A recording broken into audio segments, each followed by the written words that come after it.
আপনাকে ইন্টারভিউতে এরকম একটা 1000 ডাটার একটা এক্সেল শিট দিয়ে বলা হলো যে আপনি এই পুরো 1000 ডাটাকে 5 সেকেন্ডের মধ্যে বর্ডার দিয়ে দেখান।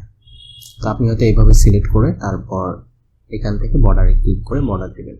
এতে দেখা যাবে যে আমি যেহেতু অল্প কয়েকটা সিলেক্ট করছি, আপনার হয়তো অনেক 1000 ডাটা সিলেক্ট করতে হয়তো 5 সেকেন্ড পার হয়ে যাবে। আমরা এইভাবে না করে আমরা যে শর্টকাটটা অ্যাপ্লাই করব, প্রথমে মাউস কার্সরটা ফার্স্ট সেলের মধ্যে সিলেক্ট করে রেখে তারপর এই বক্সের মধ্যে আমরা টাইপ করব ডি হলো, অর্থাৎ আমার ডি পর্যন্ত কলাম আছে, এই ডি পর্যন্ত কলাম আছে, এই জন্য আমরা ডি টাইপ করলাম। তারপর আমাদের কতটি ডাটা সিলেক্ট করতে হবে, আমাদের ডাটা নিতে হবে 1000টি, তাহলে আমরা 1000 টাইপ করলাম। তারপর এখান থেকে শিফট কিটা চাপ দিয়ে ধরে রাখবো।